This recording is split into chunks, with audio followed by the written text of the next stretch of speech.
la propia política. El presidente Evo inicia en realidad su mandato diciendo algo que para nosotros como servidores públicos es muy importante, de pensar o de sentir la política como servicio al pueblo.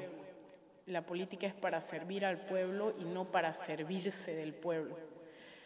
Y por otro lado va a ser el tema que también vamos a encontrar en otros países de América Latina, como es el caso de Chiapas con el movimiento zapatista, el gobernar obedeciendo, el mandar obedeciendo al pueblo, que eso va a trastocar toda la lógica de la propia institucionalidad, porque eso significa la profundización de la participación del pueblo en la toma de decisiones, la participación en rendiciones de cuentas, a nivel de control social, establecer mecanismos de control social por parte de las propias organizaciones sociales, la relación Estado-movimientos sociales, para que realmente hablemos de una descolonización institucional, de una descolonización de la economía, de una descolonización de la política. Eso, bueno, va a ser muy importante.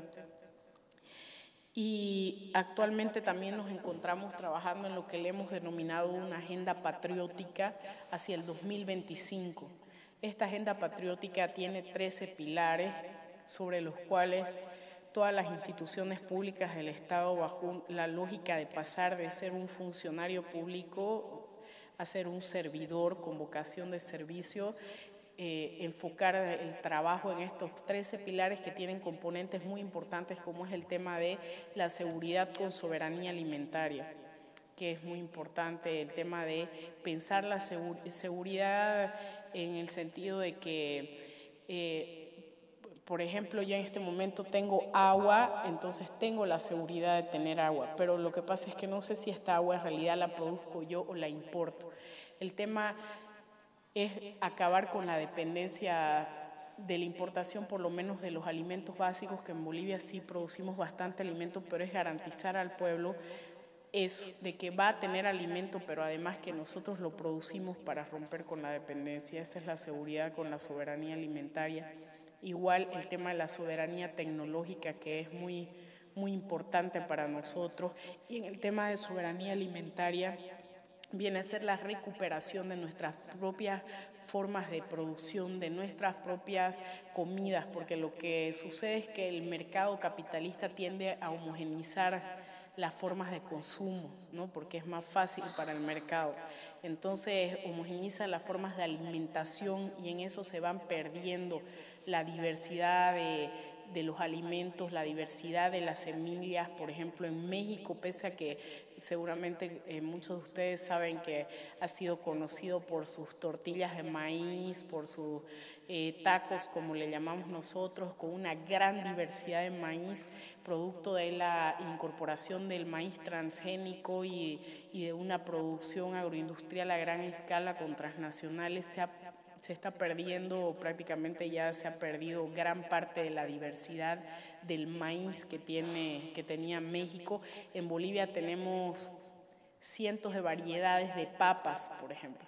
Entonces, si se homogeneiza el consumo, vamos a terminar solo con la papa típica que se conoce para hacer papas fritas, y eso es lo que no queremos. Lo que queremos es volver a rescatar todo el valor a nivel de soberanía alimentaria y la potencialización de las semillas, que en eso las mujeres tienen muchísimo que ver, porque las mujeres en realidad siempre hemos sido las regeneradoras de las semillas, las protectoras de las semillas y por lo tanto de la alimentación en Bolivia. En los pueblos indígenas en realidad el tema de la lucha por la soberanía alimentaria está muy articulada al movimiento de las mujeres campesinas, que buscan que la alimentación sea la alimentación que han consumido nuestros ancestros, que no sea una alimentación homogénea, que sea en función al territorio, en función a la tierra, en función a los productos que se producían localmente y no se homogeneice el consumo. Eso sería un poco como el horizonte y lo que nosotros estamos trabajando hoy. en el marco de, bueno, varias crisis que hemos identificado que están ahí, que son de conocimiento mundial, lo que actualmente estamos viviendo, unas crisis simultáneas que se están retroalimentando unas a otras, como es la crisis financiera, que después pasa al ámbito real de la economía, la crisis climática, la crisis energética, la alimentaria, la hídrica, la de políticas macroeconómicas y la crisis institucional. En el tema de la crisis financiera, que no voy a ahondar mucho porque bueno, sería muy largo, pero sabemos que lo que sucede a partir del 2007 con la quiebra de los bancos y cómo esto se va a ir trasladando de Estados Unidos también a varios países de Europa, los rescates financieros que se van a dar, las intervenciones del Estado, y nosotros aquí tenemos una crítica muy fuerte en el marco de esta crisis porque nuevamente consideramos que el sistema mundo capitalista lo que se produce es una apropiación de las ganancias, pero una socialización de las pérdidas. Cuando al sistema le va bien, se concentra la riqueza en pocas manos, y cuando le va mal y está en crisis como la que estamos viendo, en realidad todos terminamos pagando el precio de las crisis. Nosotros en Bolivia cuidamos mucho el tema de la estabilidad económica porque somos muy conscientes que las crisis económicas siempre la han terminado pagando los más pobres. La crisis climática, que en realidad ahora no estamos hablando tanto como un cambio climático de manera más suave, ya incluso no tanto una crisis, porque hay crisis que pueden ser positivas y resueltas, sino un colapso ecológico, porque de lo que estamos viendo a nivel ecológico por el daño que estamos ocasionando como seres humanos, va a ser irreversible, ¿no? En muchos casos, no solo por el tema de los climas, sino especies en extinción, etcétera, ya son irreversibles. La crisis energética, con un consumo mundial de energía que tiende a intensificarse, y como vemos las asimetrías, esta es una clara muestra, por ejemplo, de las asimetrías en lo que hace al consumo de la energía. Vemos países como Estados Unidos y parte de Europa que están iluminados, India también, y China, y bueno, países como África y gran parte de América del Sur prácticamente en tinieblas. La crisis alimentaria, que bueno, era lo que les estaba comentando, y los índices de subnutrición en el mundo, pese a que hay una gran producción de alimentos, pero lamentablemente están mal distribuidos, como sucede con la riqueza. La crisis de las políticas macroeconómicas, que es lo que actualmente estamos viendo. Este es un gráfico en el que se muestra el crecimiento económico de algunos países, entre ellos está China, Estados Unidos, Alemania, Francia, España, Italia, con crecimientos proyecciones negativas en el caso de muchos países de Europa. La crisis de políticas macroeconómicas, nuevamente con altas tasas de desempleo, como se muestra aquí, tanto en la zona del euro como en Estados Unidos, y las respuestas que se están dando a estas políticas macroeconómicas. Nosotros, ¿por qué lo identificamos como crisis de políticas macroeconómicas? Es porque las respuestas para solucionar la crisis, lamentablemente, consideramos que están siendo las mismas que siempre se han dado. En el sentido de que, por ejemplo, en Latinoamérica, cuando se implementaron los paquetes para el desarrollo con el neoliberalismo, se aplicaron recetas neoliberales muy puntuales de reducción del gasto, especialmente el gasto social, reformas en el sistema de pensiones, reducción del Estado y sus niveles de inversión, especialmente en el tema social también, reducción de la participación del Estado, apertura de mercados, apertura de la inversión extranjera directa. Y en muchos países lo que vemos es una réplica de muchas de esas recetas que ya nos dieron a nosotros y que en el caso nuestro lamentablemente no funcionó en lo absoluto, sino que más bien ahondó las asimetrías económicas y sociales y no logró resolver los temas de desempleo, de pobreza, de crecimiento y especialmente de redistribución del ingreso. El tema de la deuda pública, la crisis hídrica y aquí voy a explicar brevemente lo que es el nuevo modelo económico, social, comunitario, productivo que le hemos denominado en el Estado Plurinacional de Bolivia. Las bases de este modelo son 4 en resumen, que es un crecimiento y desarrollo en base al aprovechamiento de los recursos naturales para beneficio de los bolivianos, con la generación y apropiación del excedente económico, que es el segundo punto, la apropiación. Esto se recupera los recursos naturales, los excedentes se quedan en el país y se redistribuyen hacia otros sectores generadores de ingreso y empleo.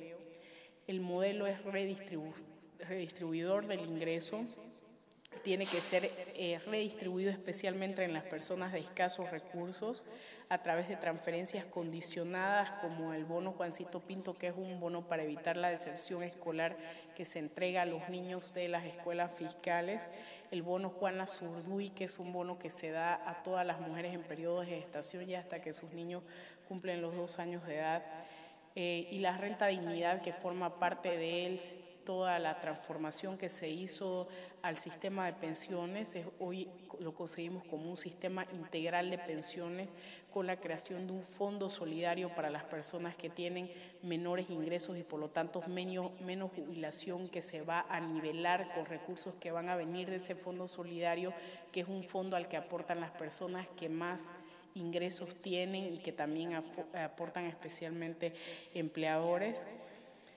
Y la renta dignidad forma parte de ese sistema integral de pensiones, que es una renta que se da absolutamente a todas las personas, mujeres y hombres, ciudadanos de Bolivia que tienen más de 60 años. Es una renta que se les da de manera mensual,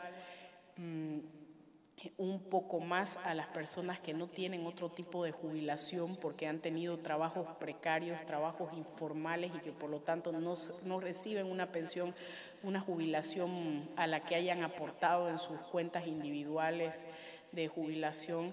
Entonces el Estado les da una renta mensual y aquellos que reciben una jubilación también les apoya un poco, pero con un poco menos. Y el tema de la reducción de la desigualdad social y la pobreza, que es parte estructural del modelo. El modelo básicamente funciona como está en ese esquema, que están los sectores estratégicos generadores de excedente con hidrocarburos, minería, electricidad fundamentalmente, excedentes que pasan en realidad a ser apropiados desde un Estado. El Estado, a partir de la aprobación de la nueva Constitución, recupera un rol protagónico en la construcción del nuevo modelo económico, es el jugador número 10, podríamos decir. Y este Estado es el que va a redistribuir los recursos hacia 2 lados. Uno, hacia las políticas de redistribución del ingreso con las transferencias que les mencionaba hace un momento, y el otro hacia sectores generadores de ingreso y empleo, donde tenemos la industria, manufactura, artesanía, turismo, vivienda, comercio, especialmente para el impulso de la industrialización, porque en lo que estamos trabajando actualmente es la diversificación de nuestra matriz productiva para dejar de ser simplemente exportadores de materias primas, que en realidad ha sido la gran dependencia que no se logró resolver durante muchos años. La economía plural, como les decía, que es lo que está reconocido en la Constitución Política del Estado, le asigna una función muy clara al Estado de dirigir los procesos de planificación económica, dirigir la economía, intervenir en la corrección de las fallas del mercado. Por ejemplo, nosotros cuando empieza a subir el precio del pan, porque hay especulación en el mercado, porque quizás a veces se desabastece el mercado interno y la producción de azúcar, que fue algo que nos sucedió específicamente en Bolivia, los productores de azúcar prácticamente negociaron para vender toda la producción y quedó desabastecido el mercado interno y por lo tanto empezó a subir el precio del azúcar. Inmediatamente interviene el Estado. ¿no? Prohibiendo la exportación, por ejemplo, para abastecer el mercado interno. La idea es que en el marco de la soberanía alimentaria, lo que se produce en Bolivia primero abastezca al consumo de las bolivianas y los bolivianos, y lo demás, lo que les sobre, se exporte. Entonces, de esa manera se interviene en estas distorsiones que se dan en el mercado para evitar que suba el precio del pan, evitar que suba el precio de los productos básicos de la canasta familiar. Entonces, el Estado tiene también ese rol. Las 4 formas de organización económica, que una de las funciones del Estado es buscar cómo se articulan estas formas de organización económica. Y bueno, ahora ya casi para finalizar les voy a exponer un poco de los resultados que ha tenido el modelo, ¿no? Esto es en términos de crecimiento del PIB real, que es el Producto Interno Bruto. Durante el periodo 1985, hacemos este quiebre porque en 1985 es cuando empieza a implementarse el modelo neoliberal en Bolivia, hasta el 2005, que es cuando ganamos las elecciones, ¿no? Durante todos estos 20 años de neoliberalismo, el promedio de crecimiento fue de 3%. A partir del año 2006 hasta el 2012 hemos tenido un promedio de crecimiento de 4,8%, con crecimientos históricos como el año 2008, que llegamos a 6,1% de crecimiento, y a mayo de 2013 ya teníamos una tasa de crecimiento de 6,3%. Y quizás lo más importante a nivel de crecimiento es que hemos buscado que el crecimiento, si bien no está muy acelerado como otras economías, no tenga las fluctuaciones que tienen otras economías que crecen a 10% y luego caen a 1% o a crecimientos negativos y vuelven a crecer, sino que sea un crecimiento sostenido y que dé estabilidad y certidumbre a la población. El tema de nuestro crecimiento, algo que está impulsando actualmente el crecimiento, es la demanda interna, lo que les decía, la preocupación por nuestro mercado interno. Cuando empezó el neoliberalismo, el presidente que en ese momento lo lanzó dijo: Bolivia se nos muere, y en realidad la política era exportar o morir. Eso lo dijo literalmente. Nosotros ha sido todo lo contrario, no exportar o morir, sino a la vez que se potencia el tema del comercio exterior, damos mucho énfasis al tema de la dinamización de nuestro mercado interno, y actualmente, como podemos ver, que son los verdes, es la demanda interna la que está impulsando el crecimiento del Producto Interno Bruto. Ya el 2010, varios organismos internacionales nos califican como un país que pasa de ser un país de ingresos bajos a un país de ingresos medios. Vemos el crecimiento tanto de nuestras exportaciones como de nuestras importaciones. Nuestra balanza comercial actualmente es positiva, muchos años fue negativa, pero actualmente exportamos más de lo que importamos. 2005, solo por mencionar que teníamos exportaciones por 2.867 millones de dólares, hemos cerrado el 2012 con exportaciones de 11.794 millones de dólares. Ahí está nuestra balanza, que si ustedes ven, durante todo el anterior periodo prácticamente era deficitaria. Durante el 2006 hasta el momento es una balanza comercial positiva. Las recaudaciones tributarias también podemos ver, porque antes no existía la confianza en el sistema tributario, por lo tanto las personas no sabían lo que se hacía con su dinero, ¿no? Ahora, a partir del Ministerio de Economía, se ha impulsado una política de transparentación del gasto, y esto trabajando con una cultura de impuestos y explicando y haciendo partícipe a la población de en qué se está gastando sus impuestos. Los resultados han sido, la verdad, bien significativos, con impuestos que en 2005 se recaudaron 15.874 bolivianos, en 2012 hemos cerrado casi 50.000 millones de bolivianos. Este es un cuadro muy interesante que nos muestra el tema fiscal en el Estado boliviano. El tema fiscal, que desde 1980, como podemos ver, solo teníamos déficit fiscales. En 1984, menos 30, es un déficit de 30 en porcentaje al Producto Interno Bruto. todo este proceso es el proceso hiperinflacionario que se da en Bolivia, que lleva justamente a que se inicie el modelo neoliberal en 1985. Aún así, continúa siendo una economía deficitaria en sus cuentas fiscales, y a partir del año 2006 experimentamos superávit fiscal, y eso lo hemos mantenido durante todos estos años.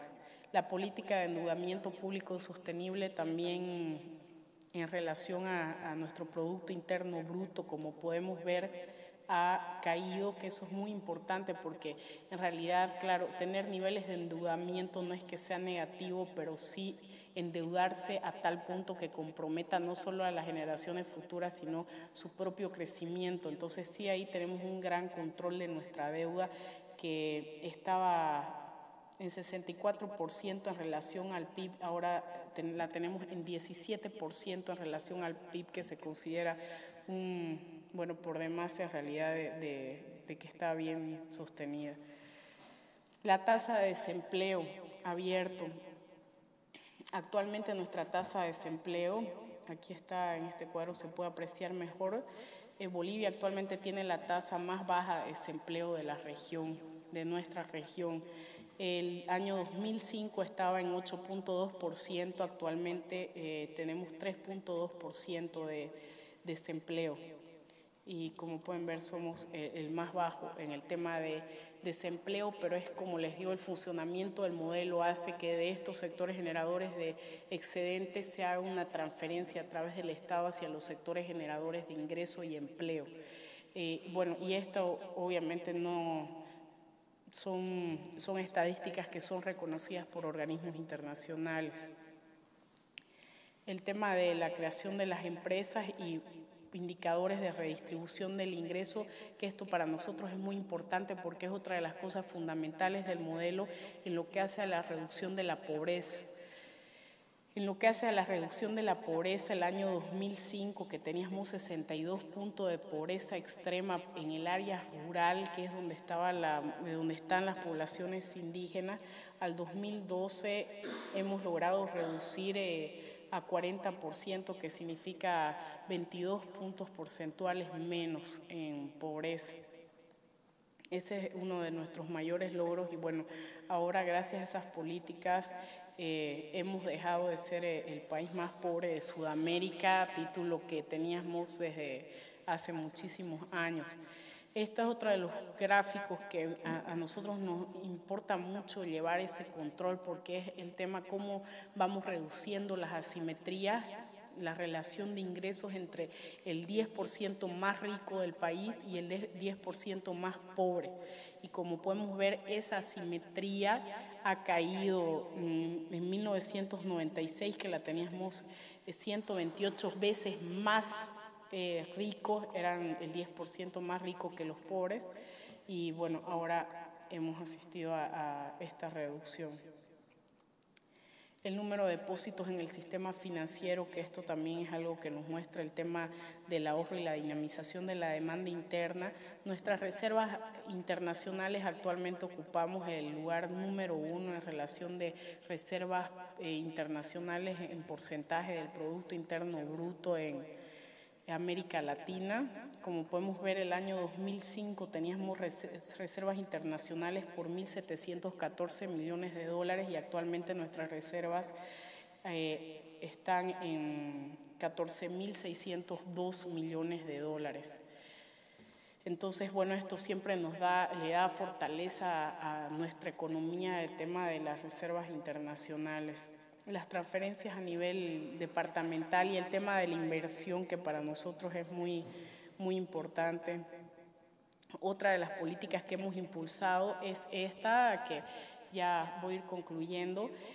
Había una alta dolarización de nuestra economía en Bolivia hasta antes de nuestro gobierno, porque también es muy propio del modelo neoliberal que se implementó en nuestros países, y a partir del año 2006 impulsamos una política de bolivianización, que le llamamos, de recuperación de la dignidad de nuestra moneda, y actualmente el 16% de los depósitos que el año 2005 estaba en bolivianos, solo el 16%, el restante 84% estaba en dólares, hoy el 75% está en bolivianos.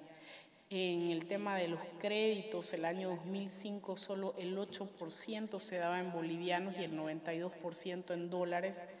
Y actualmente, a agosto 2013, el 86% de los créditos ya se entregan en nuestra propia moneda, y eso ha implicado el tema de la bolivianización y la recuperación de la moneda es muy importante para la implementación de la política monetaria, porque los dólares no los producíamos nosotros, por lo tanto no podíamos retirar masa monetaria o incorporar en momentos en los que se necesitaba para hacer frente a coyunturas inflacionarias.